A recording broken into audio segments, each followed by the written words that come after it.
everybody to the monthly meeting of the Stoughton Redevelopment Authority. This being November 9th, Wednesday at 6:05 p.m. I am calling the order to order.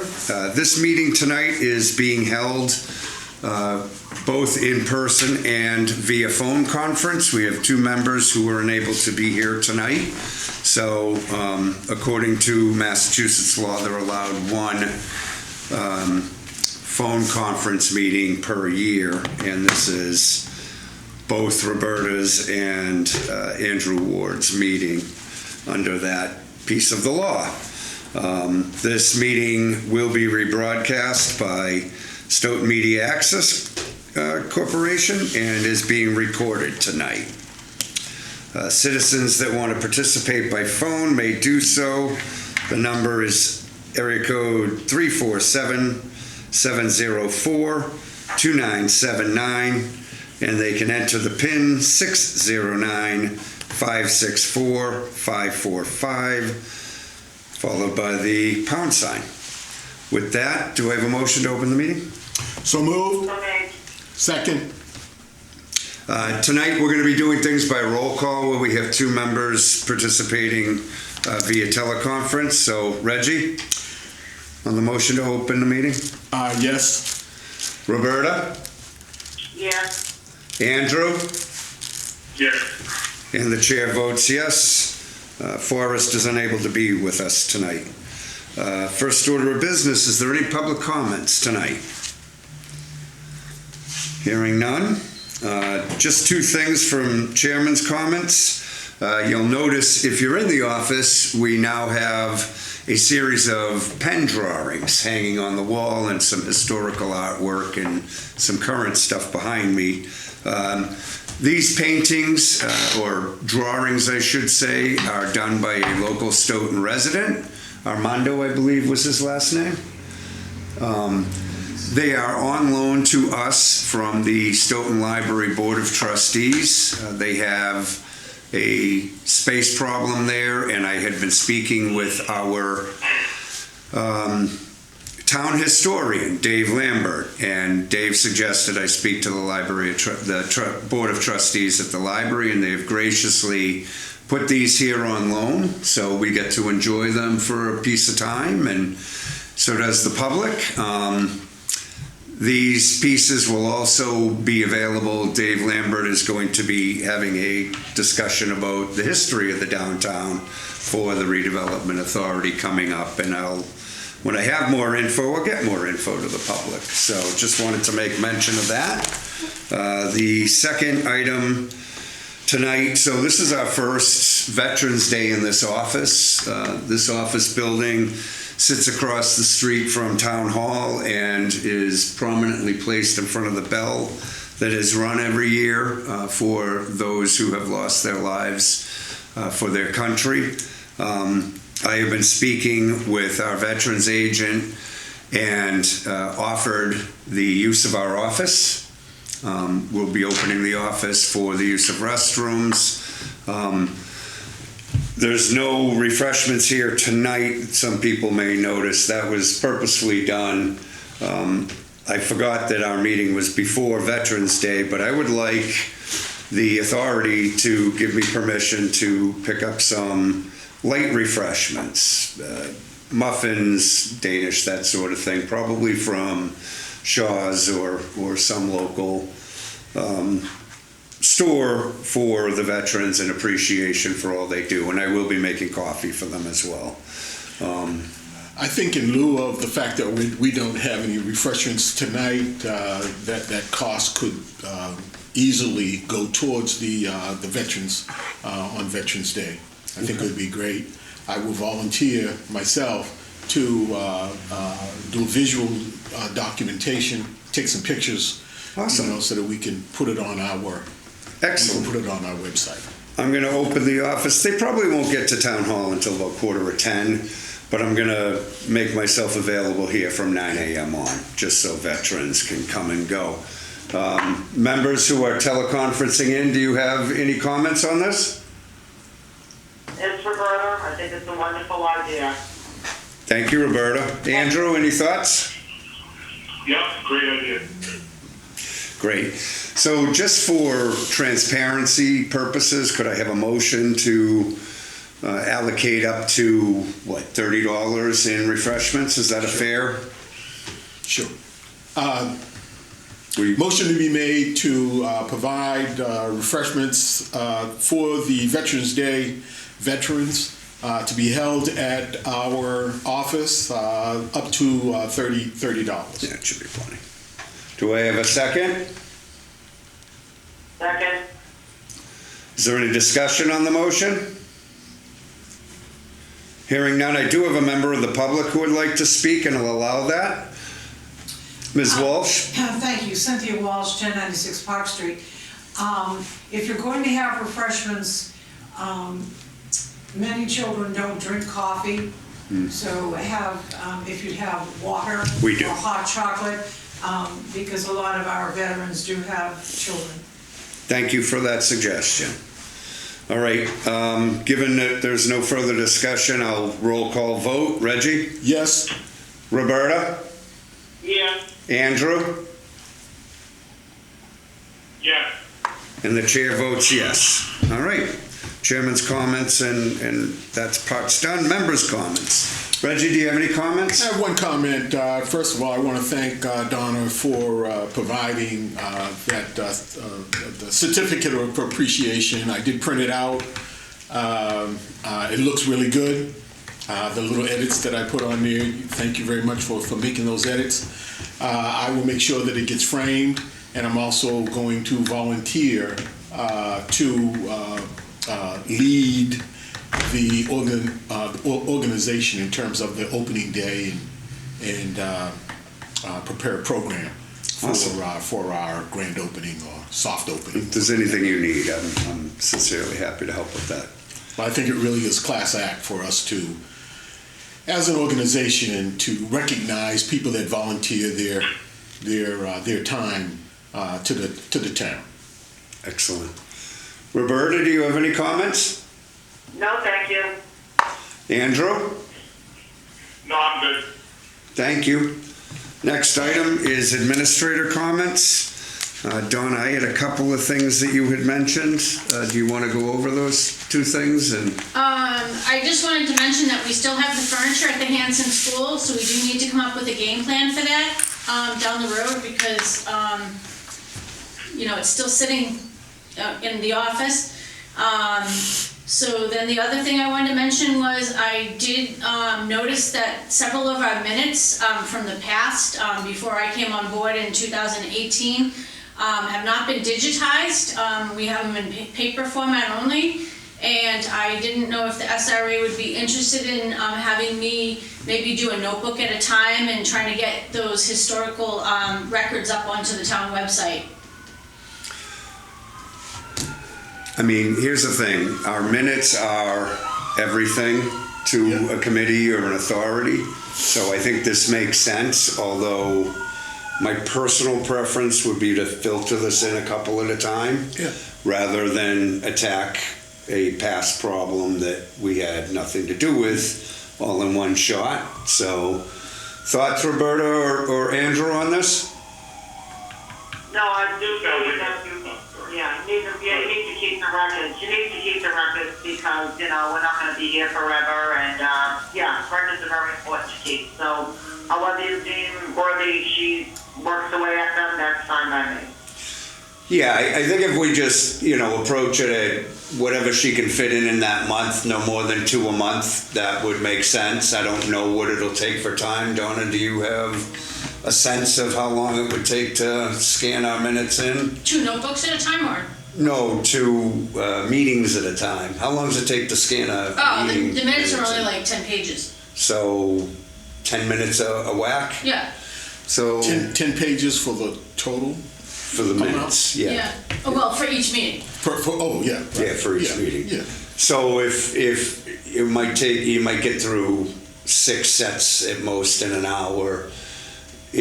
Are we comfortable saying we could allot an hour per month Per month, until yeah. the job is Does our done. machine do scan? We do have a scanner over there, yes. Yeah, hour a month, until we Okay. get it done. Okay, Donna, so Sure. you comfortable with that? Yes. You can allocate, now, it doesn't have to be all at once. No, but that's an fine. extra hour a month to get those records Sure.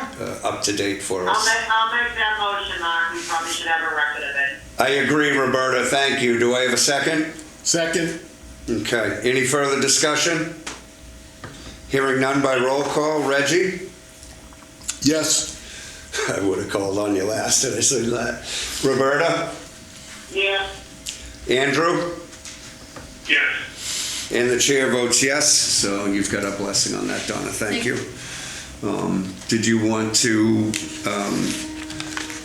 make public the, not situation, but the change at Abington Bank with identification? So Oh, I just wanted to mention that I went to go deposit the check today, for the landfill, and, I believe it's due to the change, from Envision Bank to Abington Savings Bank.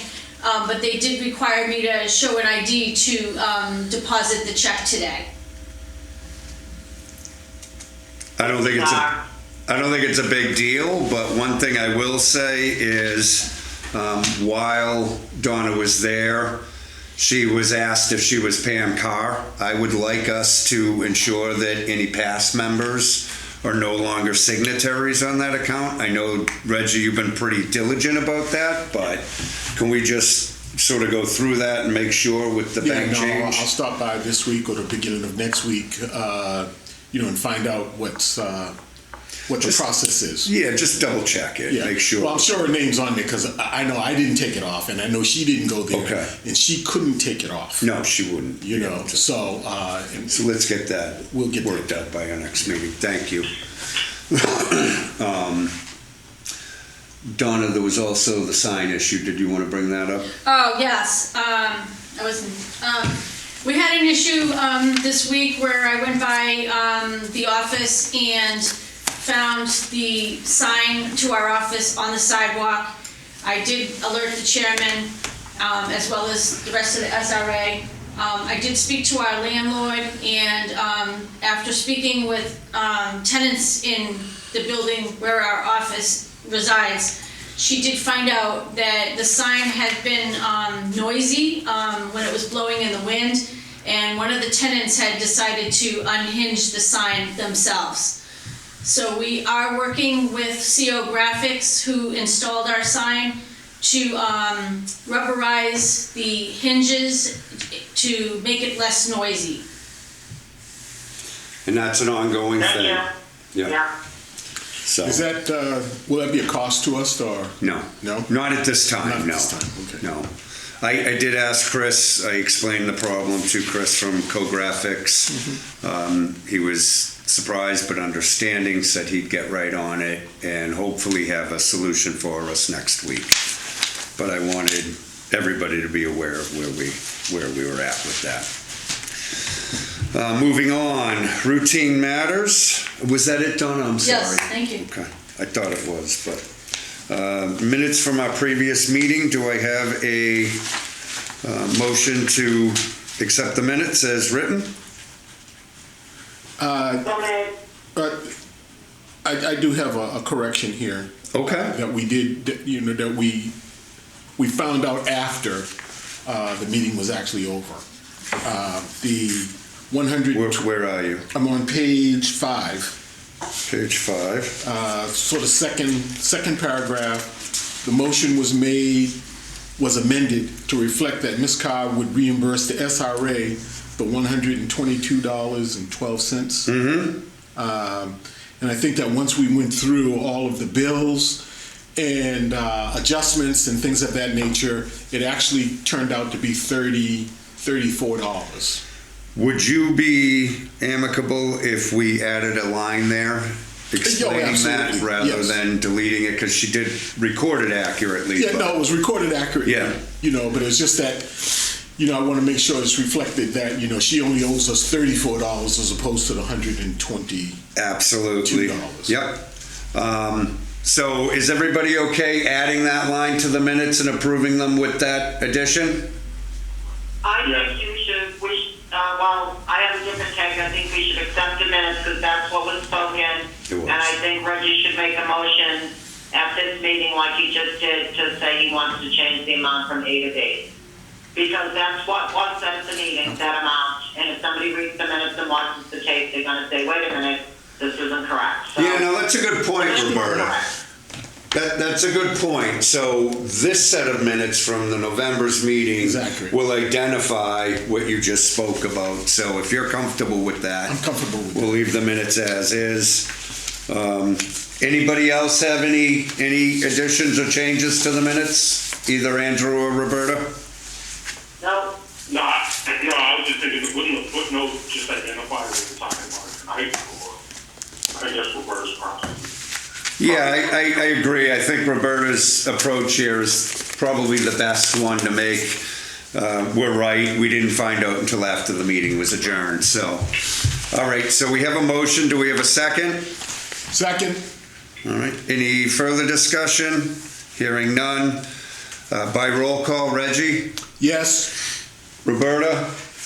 yeah, Andrew? Yes. And the chair votes yes. Thank you. Payment of bills. It would be good if Reggie made a motion now.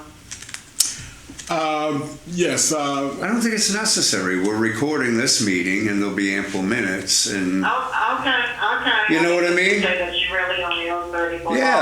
yeah, we now, that'll be in our minutes from this meeting and I think that'll be clear. Particularly where it And I was- did prepare a letter, and I'm going to send it to Donna because I have difficulty putting the, what do you call it? The header on it, yeah. on there. Yep. You know, but I do have a short letter, very short, one paragraph saying you owe us $34. Okay. And she's aware that she owes us because the we paid money. it. We did Right. pay it. She is waiting for that bill, but she's aware. Donna, do you want to run through the bills? You have quite a nice layout here, sort of a summary sheet. Sure. Okay, the only addition, of course, was the wind waste rent, which, just the incorrect amount was deposited in the, bank, yesterday, so that is not on the summary of bills. But the rent coming in, from 725 was 1,400. The rent going out for the SRA for 7 Pearl Street was 600. The rent going out for 725 Washington Street was 1,400. The signage cost $662. That was paid for already, and I did include that in the packet. And under office incidentals, we have the certificate of recognition, the hot and cold cups, cream, stamps, bottled water, pastries for the 10-12 meeting, and I picked up photocopy paper, tape, and a ring binder for the chairman that he requested. Under summary of unpaid bills, that would be my invoice, which I did send in an updated invoice, which is for $334.75. The utilities for 7 Pearl Street, which are $51.97. And then we did get on Saturday a Verizon bill in the amount of $101.27. So the utility bills will be paid as part of our normal payments. The only thing that requires a motion tonight is the administrative assistant invoice, item number 58. I make a motion to approve the payment of $334.75 for the administrative services from October 13th through November the 8th. Do I have a second? Second, Any discussion? Hearing none by roll call. Reggie? Yes. Roberta? yeah, Andrew? Yes. And the chair votes yes. Moving on, finance review. Reggie? Sure. Here's some good news, folks. We finally turned the corner on our portfolio, and from October the 1st through October 31st, we had a net gain of approximately $16,000. Hopefully that trend will continue. As of the end of October 31st, 2023, we had $46,044 in our checking account. Our portfolio was adjusted upwards to $610,305, and our real estate holdings remained the same at $4,468,300 for a grand total in terms of assets of $5,114,649. So the trend is starting to go upwards again, even though we do have expenses that we will continue to pay, office expenses and things of that nature. One of the things that I do want to express is that Wind Waste had submitted a check, and it wasn't quite exactly what we were anticipating. I did get in contact with Miss Flores, I think her name was, accounts payable at Wind Waste, and they're going to cut us a check for the remaining balance effective the 14th of this month. So it's just a clerical error. Just clerical. I'm assuming they had no question once I told them what it was. They didn't say, "Oh no, this is X, Y, Z." Clerical error. They wrote back the same day and said, "We will submit a check. It'll be processed, and you should receive it around the 14th of the month." Excellent. The other thing that I want to do is, and I will do this, you can put it on the action list, is I would like to be able to submit prior to our next meeting the 2023 budget. Yeah. And I would like to. We need to vote on that. We have to vote on that, exactly. Yeah. That's why I want to send it out in advance, so that people, if they have any questions, that we're not spending an hour or two trying to go through the questions at the actual meeting. And I will say it'll be a living document, because we may have to change some things around as we go throughout the year. But you can put that on my action list. I will send that out the beginning of the week. I have been working on it. I have made some adjustments to the last one that I sent out, and I saw the last one. It very well put together. I appreciate having it. But I will send out another one, that will have the, some adjustments on there. And one of the things that you will notice on there is that I anticipate that we would need to roll over approximately $44,000. If we're able to do that either through savings in our checking account or transference of some dollars from our portfolio, we will have projected enough dollars to go through 2023 and 2024, and I think maybe 2025, based on the current rents that we are receiving today with no additional dollars. We would have to be vigilant in terms of, being disciplined in terms of staying with the budget. But, it does sort of work out. And one of the things that you will see on there is that there's some dollars that we could potentially bring on a consultant, or sort of a project manager type person that could help with any projects that we may be doing along the way. And if we don't need it, it'll be a savings. Mr. Chairman, that's my. Thank you. I will second Reggie's motion. What was your motion? His motion was he wanted to get that out by next month. Okay. Oh, okay. I don't know that we need a motion, but it definitely needs to be a part of our December meeting. We need to accept the budget as it's written once that is gotten to us this coming week. So I don't think I need a motion. Yeah. I know for certain that, I will be sending that out. It's just a matter of me just sending it to you now. Okay. I've been working on it for a little while now and made some what I thought was some adjustments based on conversations with the chairperson and with others that and I wanted to make sure that we could balance out. I can balance out for 2023, but in 2024, I know that we would need to be able to roll over approximately $44,000, and you'll see that clearly on the 3-year budget. Thank you, Reggie. And that's my report, Mr. Chairman. All right. Next item is correspondence. We did receive an email on the 31st of October. The email was actually CC'd to our secretary, the SRA SEC account, so Donna, our program administrator. The email was not relevant to us, nor was it directly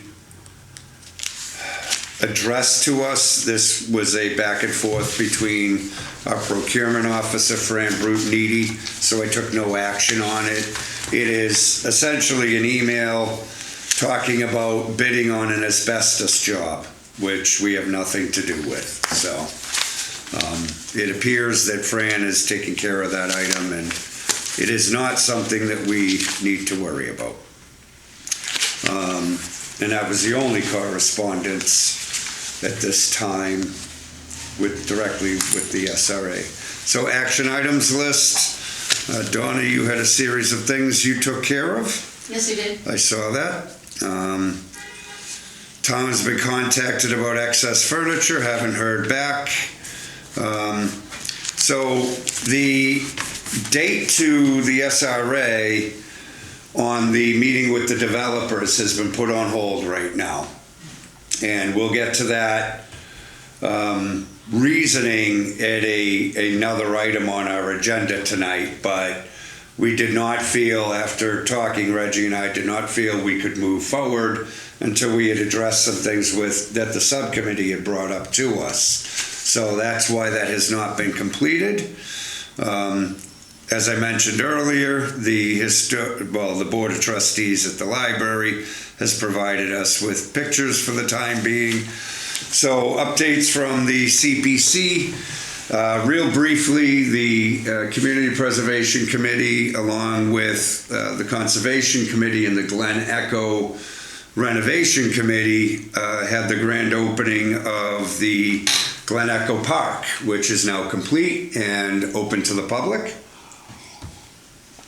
It was quite nice. We had about 50 or so people at the event. Senator Timilty joined us. Our town historian was there to speak on behalf of the original landowners, which would have been the Indians in this area. They were burning a canoe that day out in Chelsea or Charlestown. It was very interesting to hear about it, but long story short, they weren't able to attend with us. Sent their wishes. I don't know if they were the best wishes or not, considering we took the land from them, but and it was a very successful outing or day. Weather was perfect. The CPC has a number of active applicants this year. We have about $3.3 million in applications before us right now from literally all departments in town. I do want to make note, and we did make mention of this at our CPC meeting, if we were to approve all of the applications before us for annual town meeting in 2023, the CPC would be left with about $800,000 in available funds before the 2022 money comes in.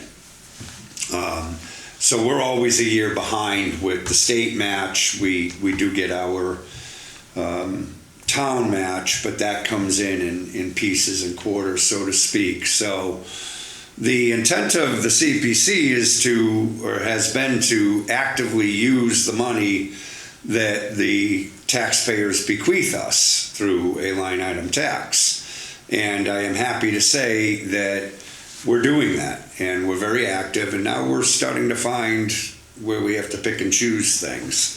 A big part of this is a $2 million plus application from the schools for a new playground and some rehabilitation at the Hanson School.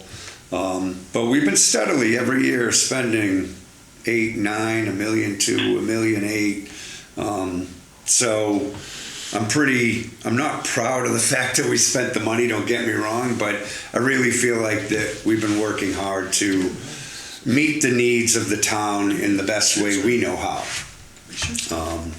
So that's a good thing, and I do want to remark that even though we're in that just under $1 million range without this year's earnings, we're still holding on to the funding we need to pay our long and short-term debt. That we have set aside. Technically, we could spend that because we have a revolving set of funds, but we felt through our financial person on the CPC, Michael Barrett, that it made sense to sort of separate that a little bit so that we always know we can cover our bills if something happened and those debts were called. So with that said, that's pretty much all I have from the CPC, as I say, very active.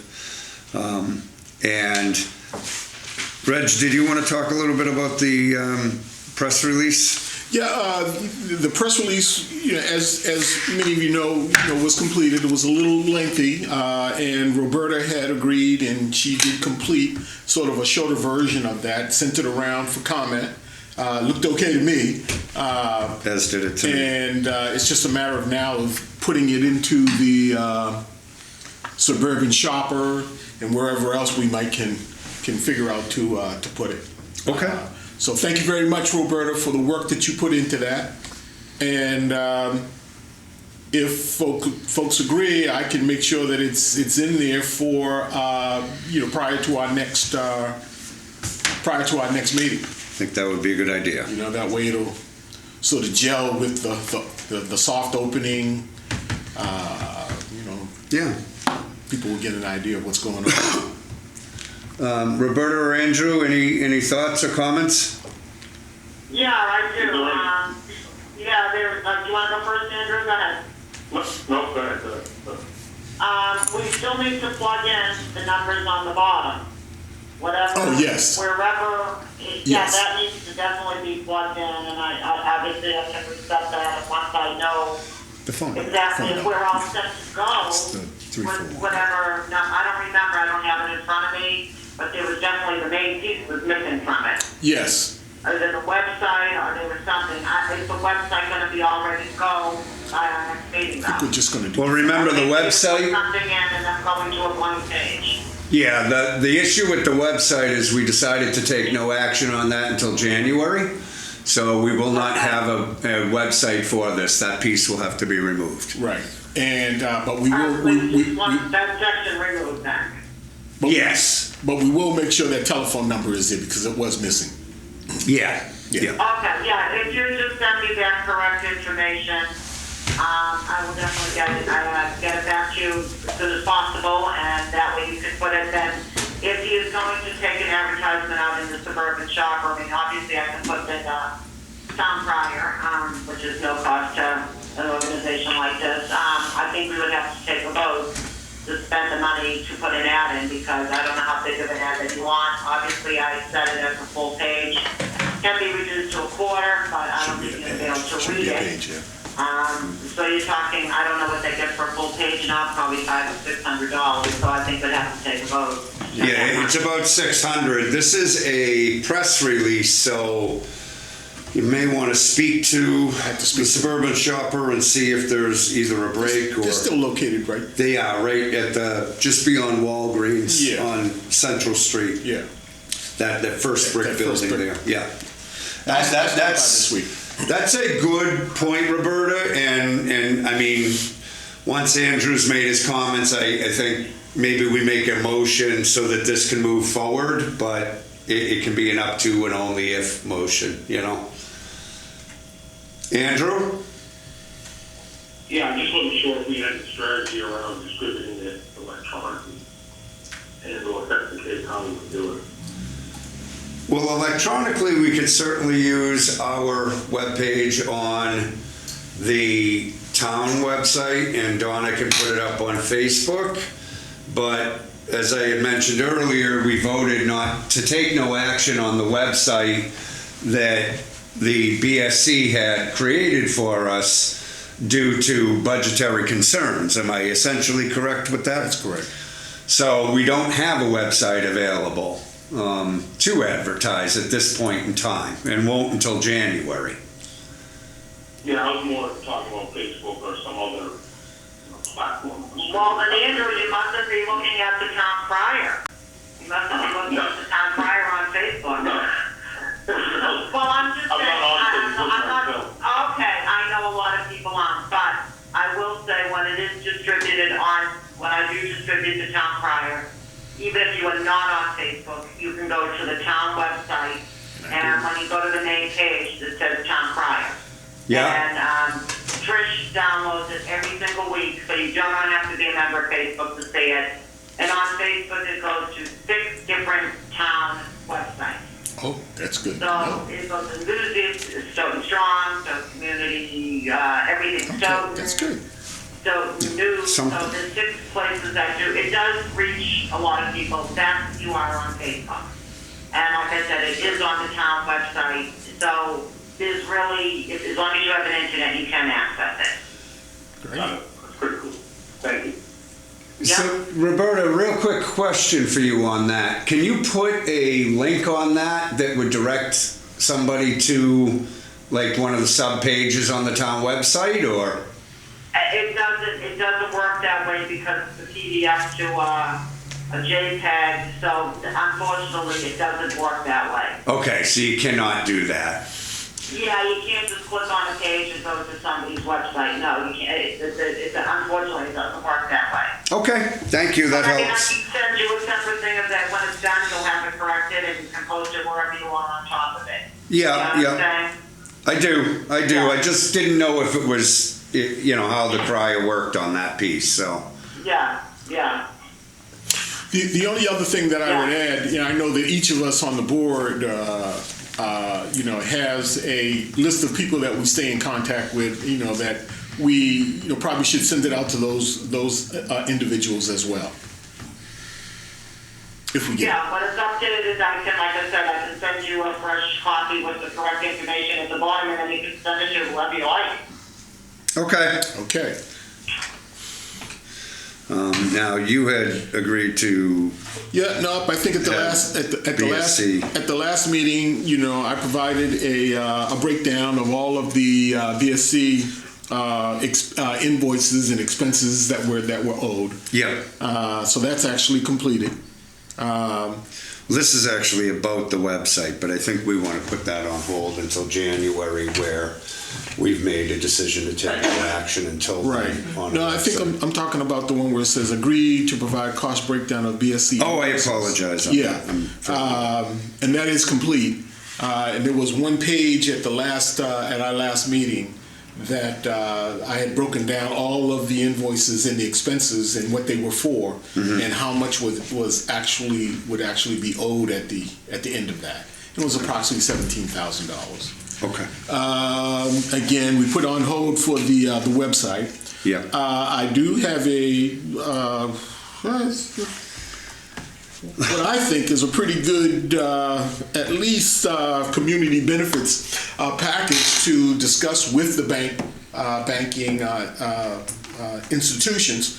What I will do is next week I will send that package out to all the board members, because these are my ideas. There may be others, or you may say I'm crazy and take something off. But I think that, I'd like to be able to send it around so that people can, take a look at it and see what is what. Particularly since, Envision is now Abington Bank, and part of, I didn't see the merger agreement But usually the merger agreement comes with a set of community benefits for the various towns that have bank branches in it.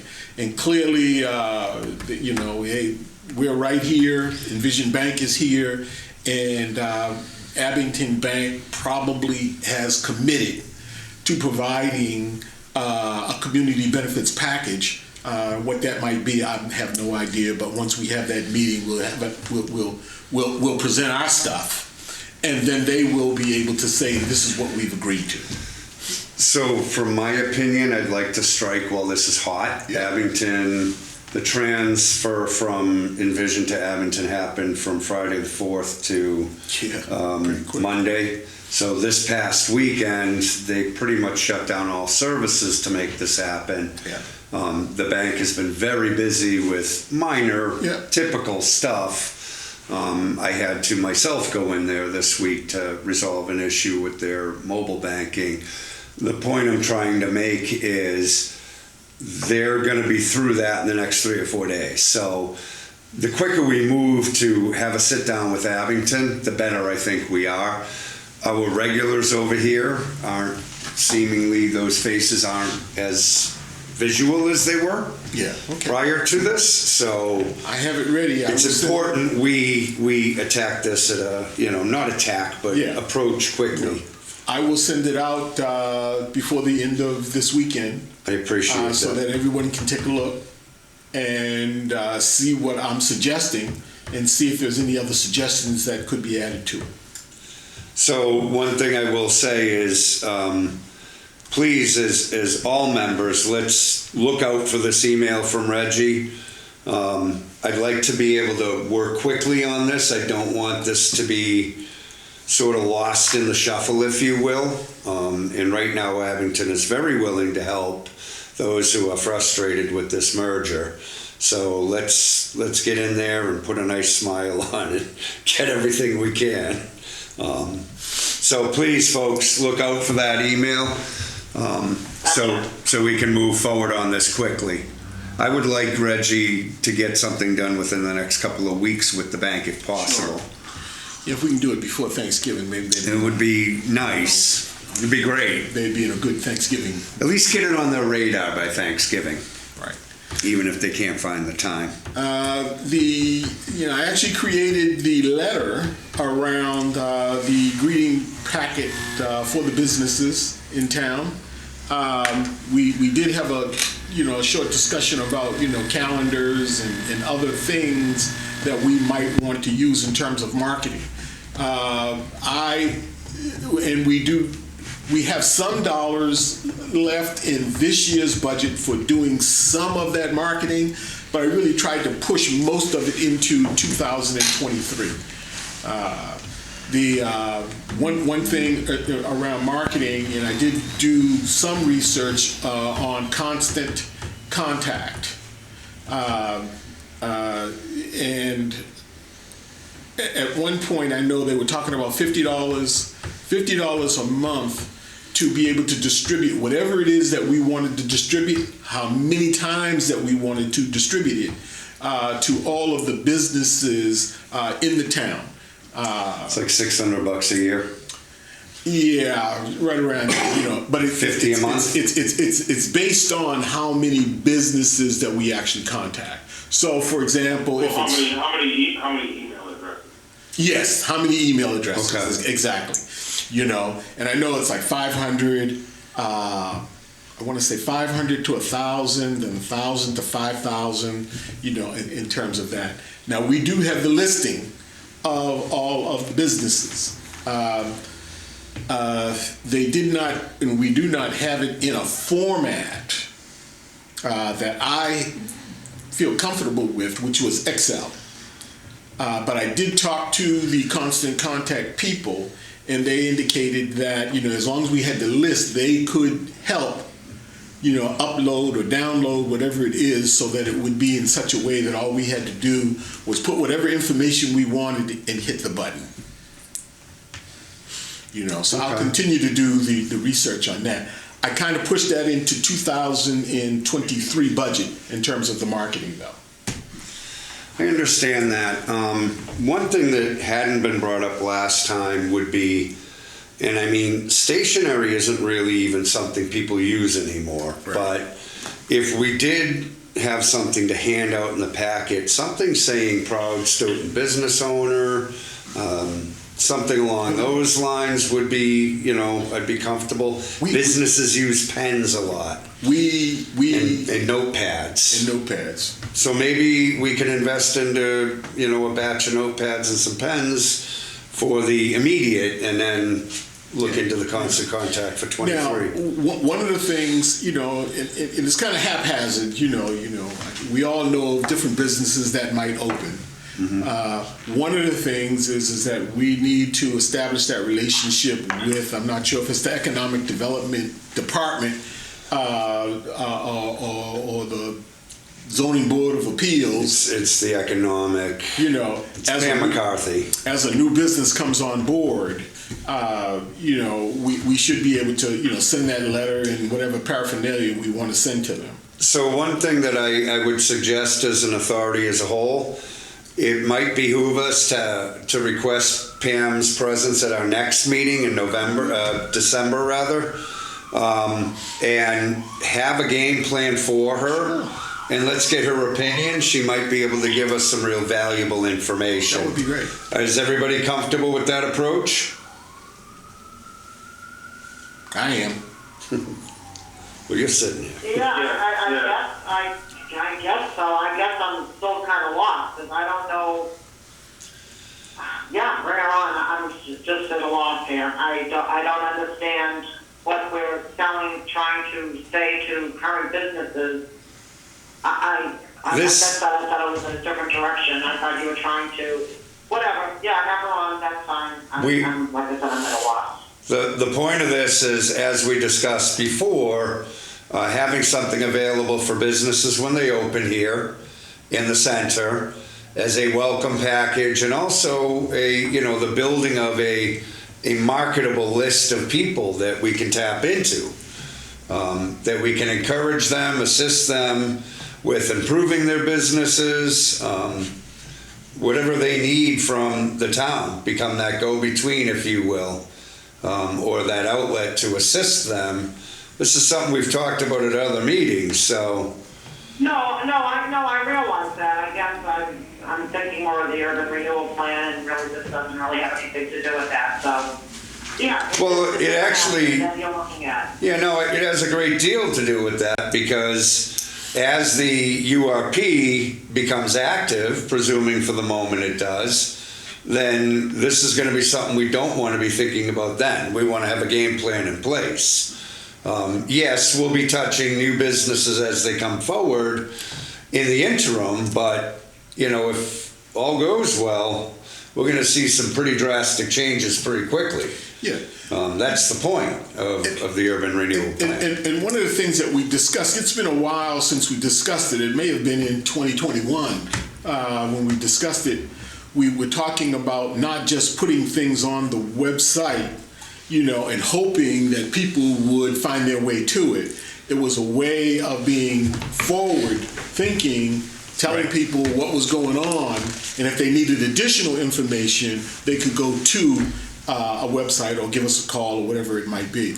But it was sort of trying to ensure that, you know, businesses in Stoughton had an idea of what was actually going on, and if they had a particular problem, which some of the businesses did have some problems some time ago and had been in contact with us, that they would have a vehicle to get in contact with us, and maybe we could be the go-between between them and the town. Right. Agreed.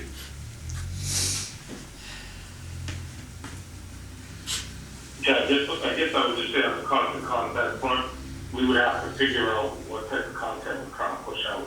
Typically, constant contact, we'll send emails, you know, either twice a month or on a monthly basis. We just need to figure out what content we're trying to push out, how relevant and valuable it is. Oh, absolutely. Okay, yeah. We're all in agreement? Yep, Andrew clarified what I couldn't say. Thank you, Andrew. No, No problem. Thank you. And, The September as well as the October bank statements have been forwarded to Donna. Thank you. And the change of addresses, both with now Abington. I hope Abington will pick it up because I did it, probably a month ago. And Bartholomew has already received our request, and I think they've already made the adjustments. when you're in with the bank, ensuring that they have all the necessary documentation and Pam's off, maybe just double check at that point. Thank you. All right, Roberta, any word from the select board on holiday lighting? I did not speak to them about holiday lighting because I want to get set up with them first on their armory. Okay. And remember I had said to you, I don't think it really makes a difference if it's holiday, we can do it after the holiday, because this lighting, we wanted to make it more permanent. Agreed. Now we kind of discussed starting with Wyman Street and stuff like that, so they just have to invite me to speak with them. So if you're okay with it, let's put it off until a February meeting, because I know that Friends of Stoughton Center are going to be starting discussions about the following year's lights at that point, so that might be a better time to engage them. Okay, yeah, that's fine. I'm saying if they call me to sit with them next week, I'll jump on it. But right, I figured this would not be something that would even happen until after the first of the year. Understood. And the Armory topic, I guess, while we're there. Well, I did have a phone conversation with Selectwoman Robbins and Selectman McCrisky early in the morning, and I don't know how well it went, to be honest. I kind of fed them the idea. I mean, like I said, Joe McCrisky was at the initial meeting. Deborah Roberts was not. If they get me on the agenda to address the whole committee, I don't know. I don't know how, to be honest, how it was left. So they gave you no sense. They gave you no sense of an impending meeting, correct? Correct. Okay. All right. Keep us up to date on that. Yeah. When you can. As far as the action items lists, make a note of it at the bottom as a long-term thing, but I just don't want Roberta to have to go through that same speech every meeting for the next foreseeable future. You know what I mean? We got the Armory? Yeah. Yeah, this is on the Armory. Just put it on Roberta to update when she has more news or something along that line. Is that a good idea, Roberta? Are you okay with that? Yep, that's fine. That's Okay. definitely fine. And Okay. like I said, I will let you know if I'm invited on. Yep. Sounds good. Thank you. Andrew, you had welcome business baskets for businesses. Any Sorry, I was on mute. That's I okay. found the company that I used before. The stuff they're doing seems dated, hasn't it? Like, it's just, I don't know, I would feel, I don't want to use the word embarrassed, but I want to do something more. Yeah, no, I got it. It's just, Yeah. I used to use this company back like 10, 15 years ago, and the stuff has not evolved. So I don't think we should go that route. So I'm gonna see what else is out there, but I don't like the basket idea. We could make up our own. We probably could. Yeah, we probably. I mean, when you think Yeah, of cheaper. it, as a business owner, what you need. Cheaper. And we could put that together. I mean, yeah. Yeah, I don't disagree. If you're not happy with it, Andrew, then Yeah, I didn't like it. It was very archaic. Okay. Maybe for our next meeting, as we're combining this for Pam, you can give a little thought about things that you'd like to see in something like that. Like what? Andrew, if you're okay, I'll contact you, via, email or something, and maybe between the two of us, we can come up with something. That works for me. That'd be Oh, great. beautiful. That would be great. Thank you both for that, and I'll look forward to the results. Hey, where are we at with the SCORE program, Andrew? I didn't hear anything from SCORE. I reached out to my contact. I don't even know if they're there anymore. They're there. They're there. So I don't know, does anyone else have a relationship there? I do. Can you reach out? Andrew, I know Bob Nelson. Bob Nelson is he's the Massachusetts representative for the Small Business Administration, and SCORE reports to him. I did do a little bit of research just because I had some extra time on my hands, and they probably have close to 50 different workshops that are available all online, that all free of charge. And it goes from anywhere from starting your own business to accessing capital or working with SCORE to get various technical assistance to do whatever it is that you want to do with your particular business. Is that Yeah, some? what I'll do is I'll send around some of the stuff I've had from previous years. I do have some resources that are all getting Brockton, but the gentleman that I had worked with before, again, he didn't respond. But I do have some stuff that I can send around that probably would be useful. Can you reach out to your contact and see if you could facilitate a better contact for Andrew or a fresher one? I Maybe? do know that they're a little, the people out in Brockton, they're sort of a, I won't say a hybrid, but they're an offshoot of the big office, which is down on Causeway Street in downtown Boston. So I will reach out. Totally accurate. I will reach out and see if we can get a representative to come up to one of our meetings. Yeah, and just go through what they can offer us, they can do. and we're happy to facilitate it. So Put that on my action list. thank you, I appreciate that. I, Hey, one other thing you have on here, Andrew, is a cover letter for the accountants. I have it. I'll send it around. Thank you. And then Maha, I did hear back from them as well. You did hear back? Yeah. You want to give us an update? Is there anything updatable or? Yeah.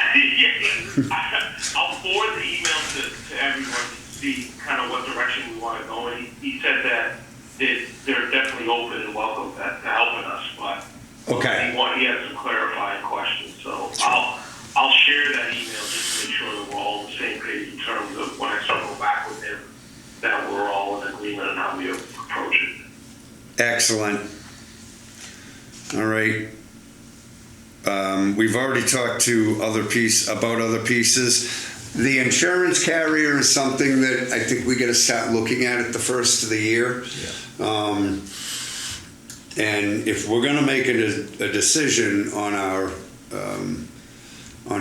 auditor, we better think about that quick, because he's coming up within 6 weeks or so. Yeah, and we're going to be in really good shape.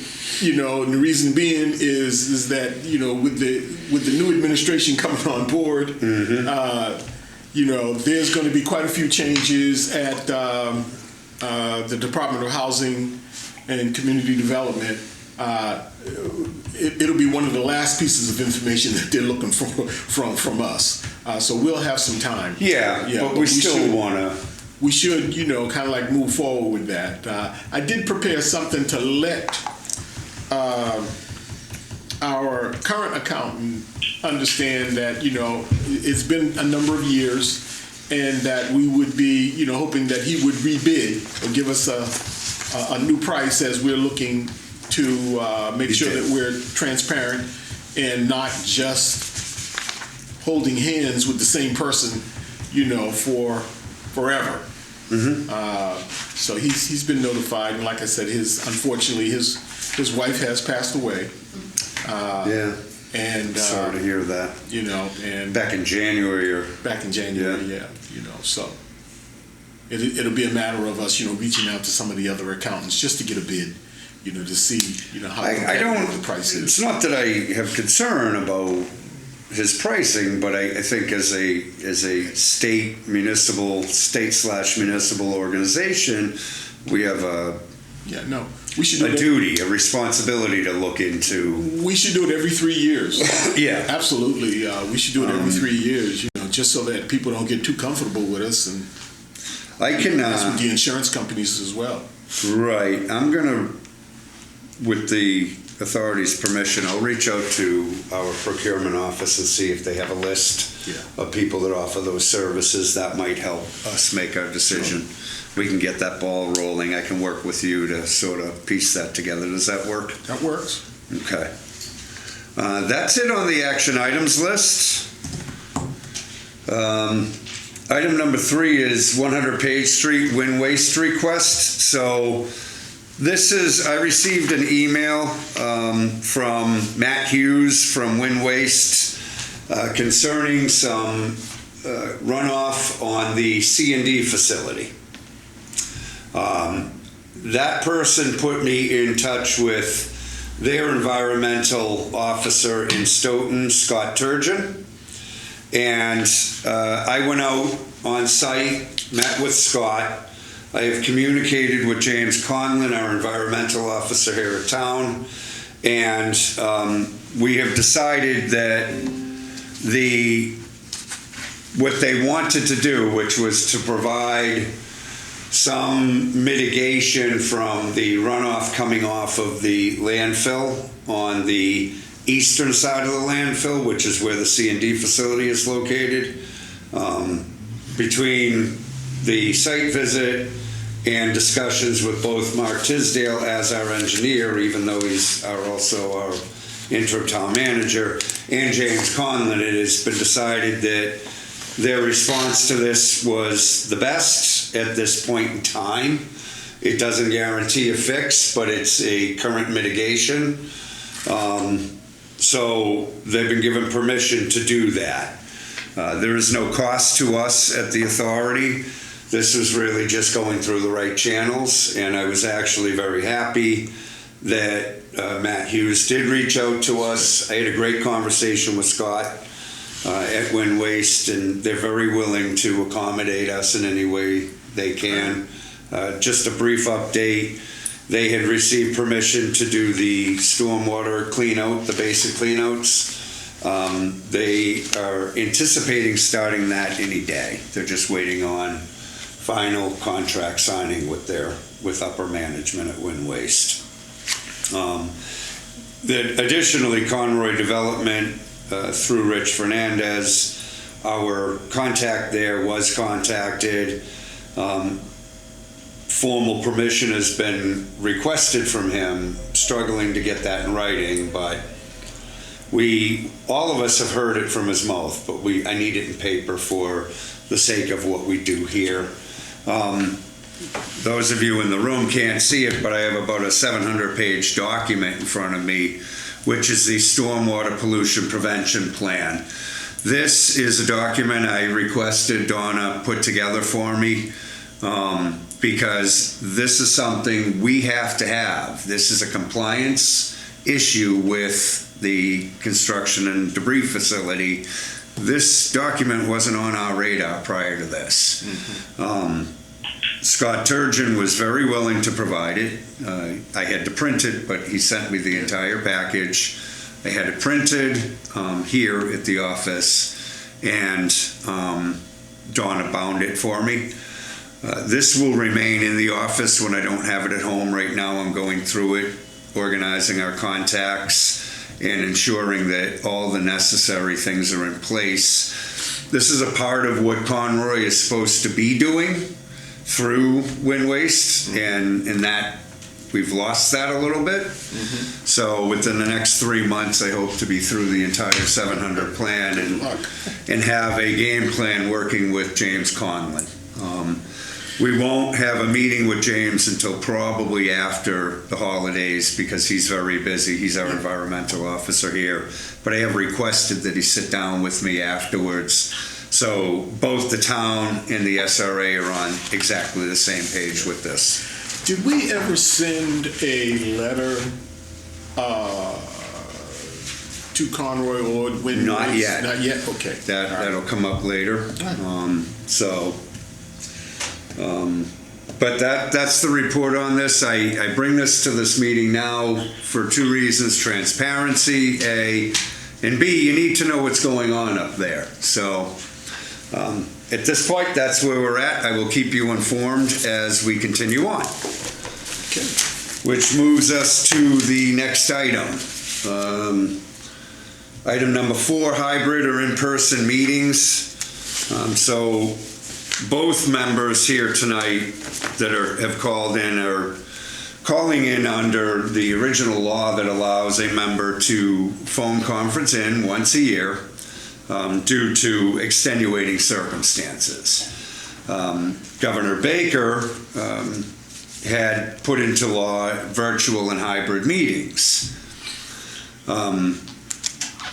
We're bringing this here tonight because we could potentially run into an issue with one of the members come 2023 on how that person can participate in these meetings.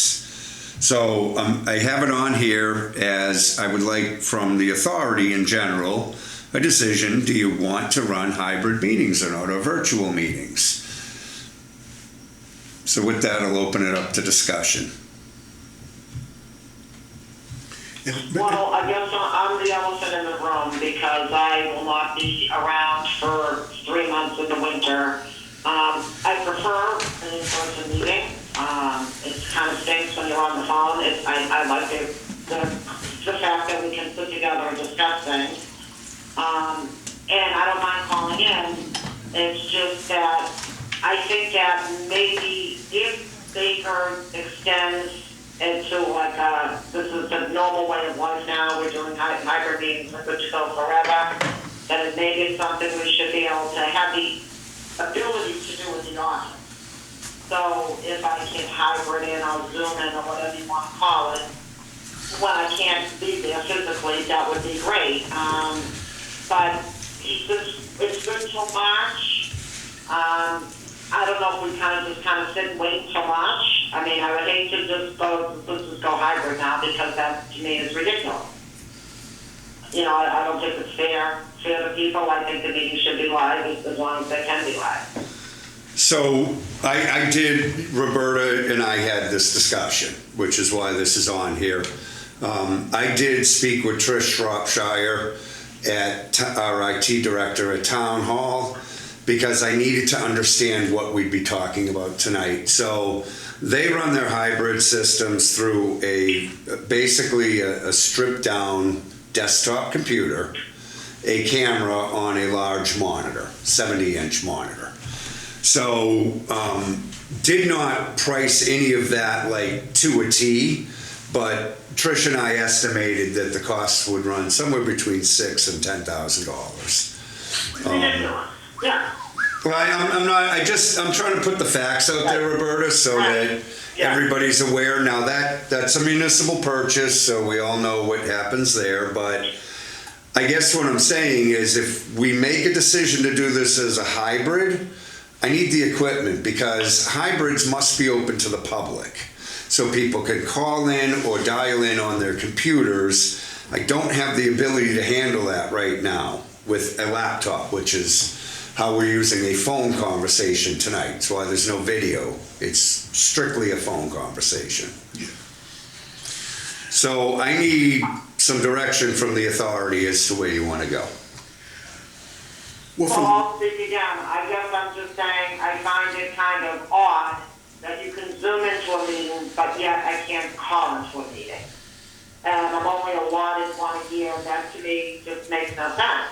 So I don't understand how the law of me only calling in once a year when you can Zoom in. It doesn't make any sense. It's not logical. So It makes a difference if you Zoom me or call me in.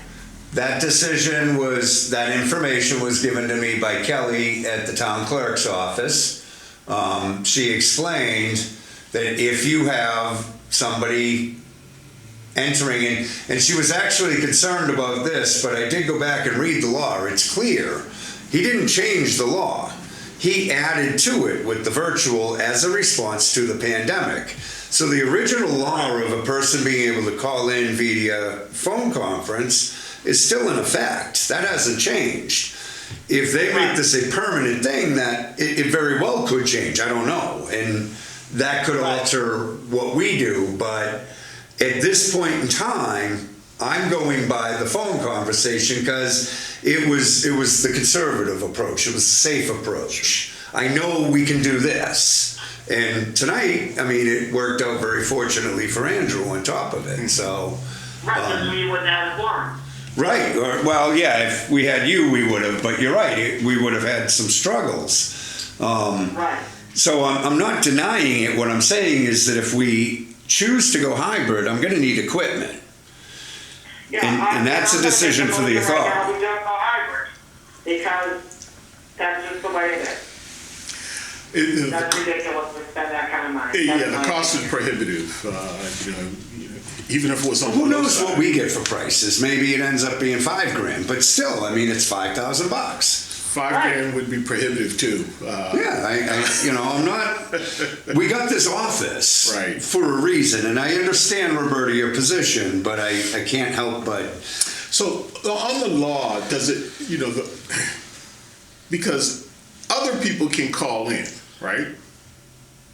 Right now, the PIN number was advertised for this. Right, It so- was never intended to be advertised for this. All right. That was a decision the clerk's office made. So is the fact that once a year a board member can call in, which means they can fully participate. Yes, they can if vote. they're out of town, they can fully participate via phone Now, conference. if you use your one meeting phone call, Mm-hmm. can the person continue to call in and just not vote? Oh, I don't know. I'd have to go back and read that. But what's the point? What if Andrew couldn't be here tonight, but Roberta can phone in? We'd need her to have a meeting. We couldn't have the meeting if she wasn't able to vote. So being a member but not a voting member doesn't count. You know what I'm saying? Like, from a quorum perspective, she's either in or out. I mean, and don't take offense by that, Roberta, but we either allow this or we don't, I mean, but if we go hybrid, we're going to have to address some of the video issues. I don't see how we can go hybrid. I think the cost is really too prohibitive. Governor Baker is probably not going to change anything between now and the time that he makes that lonely walk down the Probably not. down the State House steps. Probably not. And it's probably not going to be item number one on the new governor's Probably not. Those are all fair statements. However, the hybrid option expires in March, that as it stands right now. So they will address it. My guess is they'll address it by then. Maybe, yeah. I mean, the bottom line is, I know that Roberta will be here in December in person. And then, the clock starts again in January. So she could most certainly call in January and participate fully. It's February and March that I'm a little concerned about. We have time, but I felt it was important for everybody to understand where we stand right now. I see Cynthia's hands up. Andrew, did you have any further thoughts, or Roberta? I mean, it doesn't sound like any of us really would utilize the hybrid option unless it was kind of necessary. Right. So, I'm okay with the in-person. It's just, sometimes life happens, so you got to adjust. But, I would prefer the in-person. It sounds like just like everyone else. Yep, understood. Ms. Walsh, did you have a comment? Yes, hybrid may or may not end in March. There's a lot of the disabled community are pushing to make it permanent. But there's something called remote participation. We did it when I was on the Board of Selectmen. There is no limit. You need the permission of the chair. There has to be a quorum physically present, so it wouldn't work for tonight. But there's no limit. We had a member who was caring for a very ill parent, and as long as the law was, it's called remote participation, as long as we in the audience, or the people in the audience, because I was on the board then, could hear him when he spoke. Yep. He was allowed to participate and his vote was counted, and I'll have to look into that. What I found did limit it to one per year, one per I hadn't calendar heard or that, fiscal but year. I don't know everything about Massachusetts state law. Well, thank you for your comments. Do you know Ms. where we Walsh. can find that remote participation information? Okay. No, I wasn't the chair at the time. Okay. So, I mean, we have a couple of months to work this out, but I will continue my pursuit on this and find out. I will say that what we're doing right now is a little bit complicated. So, you know, if we chose to do this, I wouldn't want to do it this way, is what I'm saying. So we'd have to, if there is in effect a remote participation clause somewhere that I missed, and it's limitless, so to speak, then we would have to determine, you know, whether or not the cost of a phone system in the office makes sense. Because this really, I mean, it works in a pinch, but it's not ideal. It's not ideal. Right. So I should have a little bit more information on that for our December meeting, and you'll be here at that point, Roberta, so we can have a better I don't conversation. think it's a bad idea though at this point, since we are established in that office. I don't think it's a bad idea to actually have a landline there, so the phone would actually ring in that office, the answering machine would be in that office. It's kind of nice to have a real phone in a real office. Well, so when we originally purchased the internet for this office, I was kind of where we do have a real phone. It's at the town hall. Right, but it's at the town hall. It is, but we have easy access to that, so it doesn't ring here. So if we were to get a landline in here, I'd want that number to ring here. Exactly. And I don't know that that's as simple, and there's nobody in here every day to answer the phone, so Right. unless we had a full-time employee here, the only other reason to have the phone would be for conferencing in the event that we went that route. Yeah, well, I would just think that it'd be easy if the Donna, when she came into the office for whatever, if there was messages, well, she could listen to them. She wouldn't have to walk across the street to listen to messages. She could just listen to them. And right, it may not be all that easy. Yeah, no, she doesn't. Same number, the same exchange, or whatever, however they work it. So, Yeah. yeah. Roberta, Donna doesn't actually go into town hall and listen to the messages. She does it digitally or over the phone. Okay. Yeah. And you know, again, phone conferencing doesn't work because if we go hybrid, the public is required to have full access to the meeting, which is why you need to have the video screen, the camera, and the rest of it. Gotcha. So, now, could we jack into a laptop? Sure, we could. I think we could take one piece out of that. Generally speaking, my laptop works very well in here. I've had Zoom calls in here. So I'm not concerned about that piece of it. And we already own that technology. It really comes down to a screen large enough to be on that wall and a video camera on top of it hooked into that computer. So that's something you all have to think about. And I just want you to have it in front of you now before it does become an issue. I don't want to be talking about it in Yeah, February. no, like I think we're all in agreement. Let it lie for now. That's fine. Yep. Okay, it'll come back next month with some real-time numbers, but I just, again, you guys, it's Maybe we can get collectively, it's our decision, so. maybe we can get somebody to sponsor it. Yeah, maybe. I know we can't afford it, but you know, we might be able to get somebody to sponsor that. Okay. You know, but at this point, I know the cost is prohibitive.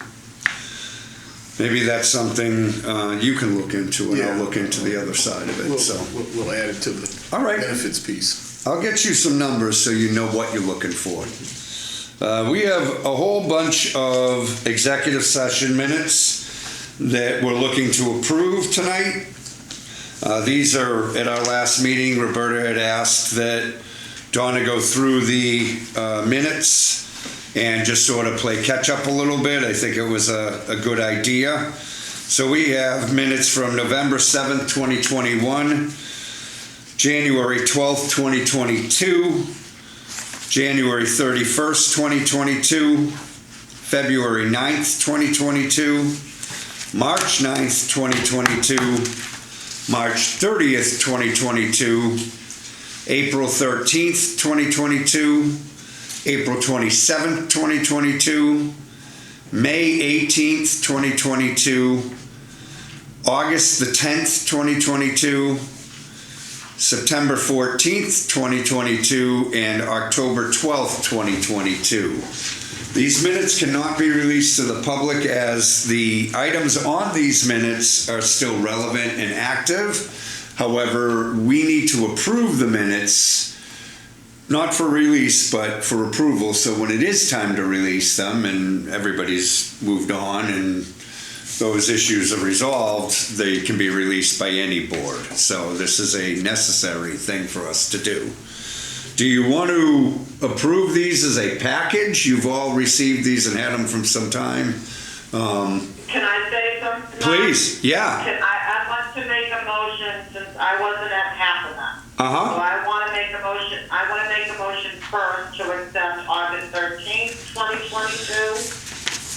Not August, sorry, April 13th, 2022. April 27th, 2022. May 18th, 2022.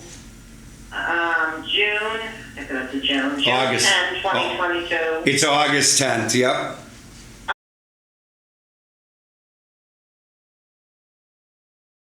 To October 12th of 2022, is that correct? Correct. Is there a second? Second? Any discussion on, not that we can have an open discussion on them, but is there, let me ask it this way, is there any reason why we can't approve these as written? You had no changes. I had no changes. Okay. So, assuming I haven't heard anything, we have a motion and a second, correct? Did I second it? Yes, you did. She motioned it, you seconded it. All those in favor by roll call. Reggie? Yes. Roberta? Yes. Andrew? Yeah. And the chair votes yes. Which leaves minutes from November 7th, 2021, January 12th, 2022, January 31st, 2022, February 9th, 2022, March 9th, 2022, and March 30th, 2022. Andrew, are you prepared to vote on those executive session minutes? I haven't looked at them, no. Then I'm going to make the suggestion we table this where Roberta's not going to vote. Just for reference, Roberta, if you read through them and your vote is needed, you can vote on them, but you can do so with the knowledge that, you know, you weren't at the meetings, but you've read through the notes and you found no errors.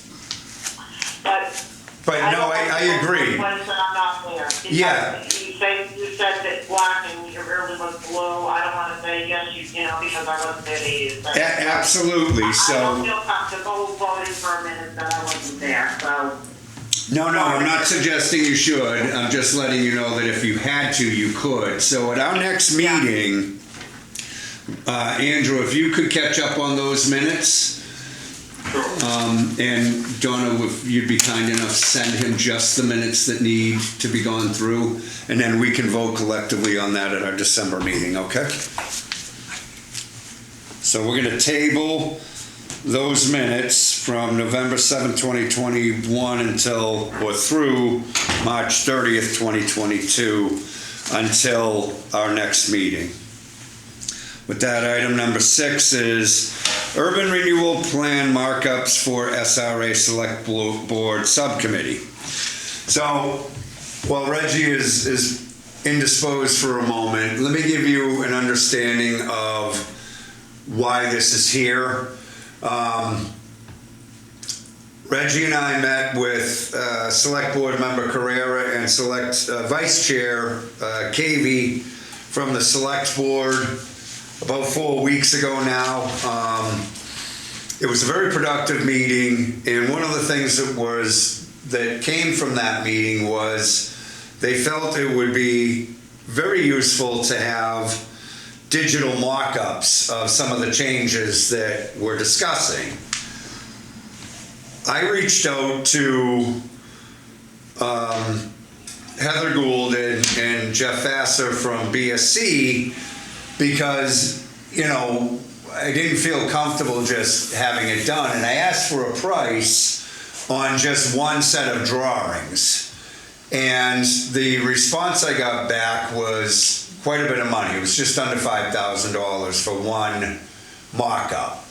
We could be looking at, you know, 6 or thereabouts different versions of this, and I felt that was far beyond any authority I had as chair, even though this is part of the urban renewal plan. I got to thinking about this, long story short, and there are a couple of architects out there that will do just this. I would like us to look into hiring a different firm to do all of the mock-ups we'll need. And we need to have a sense of how many those are, but Reggie and I feel pretty confident there's 6 or 7 different mock-ups scenarios that we would be looking at. This information isn't just for the subcommittee. It's going to be very valuable, not only for the select board, but also for the planning board, for our authority itself, and for the public.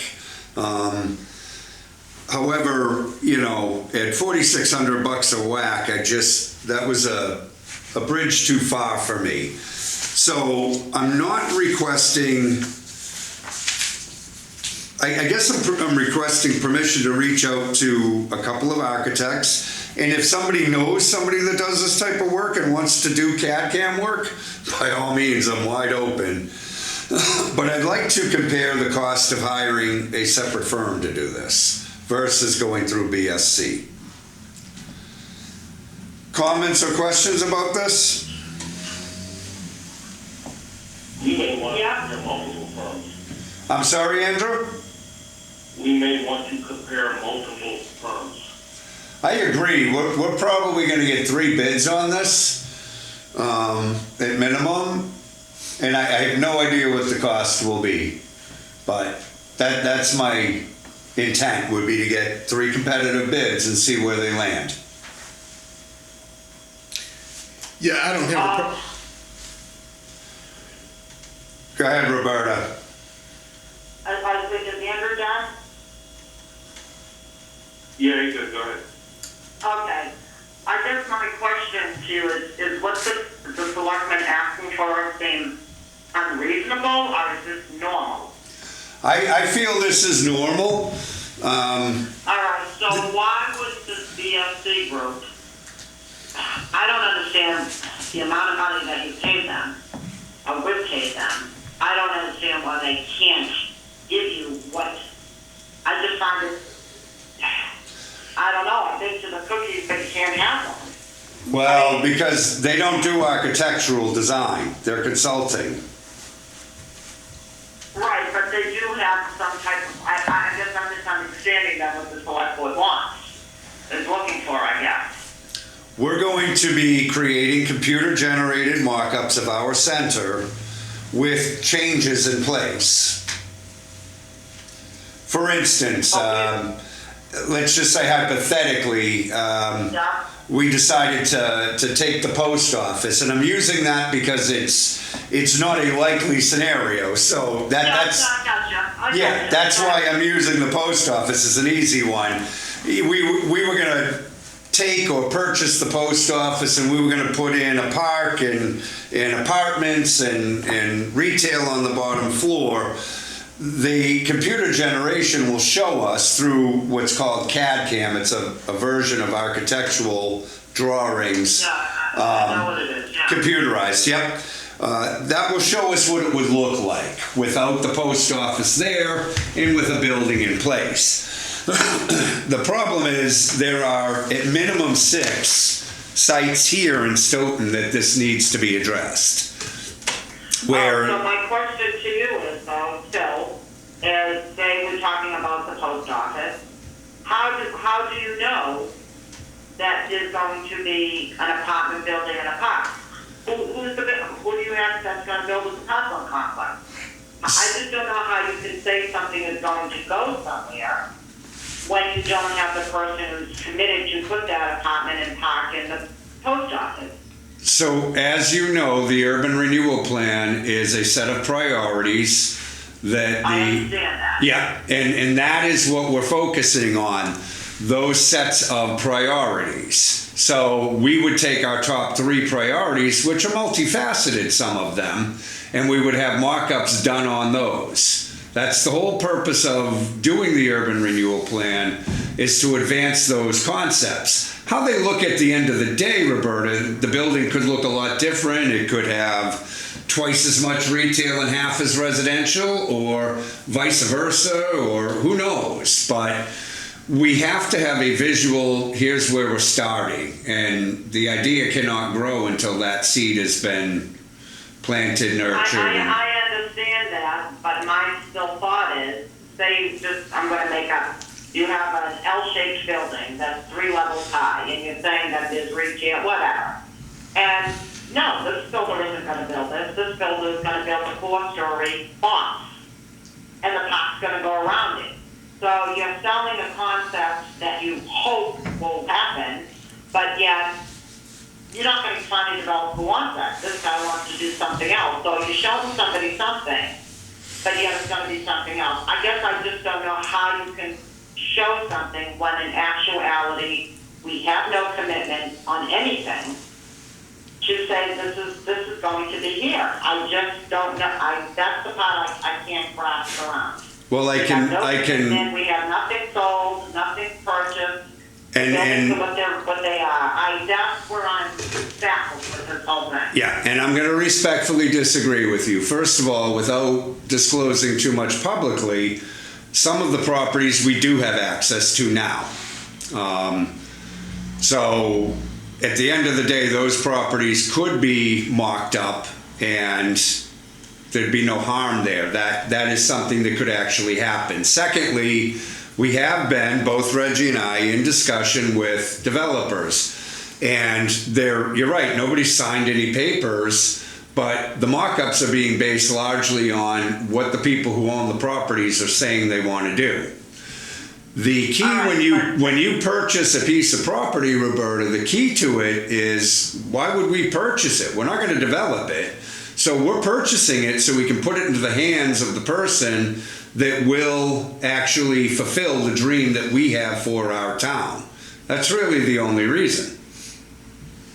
All right, but I have been on this committee for quite a while now, and I have no idea of the stuff that you're not supposed to be telling anybody. Why haven't I heard any of this in executive session? I've heard none of it. Well, that's not true at all. So, we have a priority list. That list. I have never been told about any developer's name. Reggie and I gave our report to this authority quite some time ago now, 6-8 months ago. Well, then it was before that I was on, so I never. No, you were here. Session. You were absolutely here because we spoke of having discussions with the owner of the State Theater.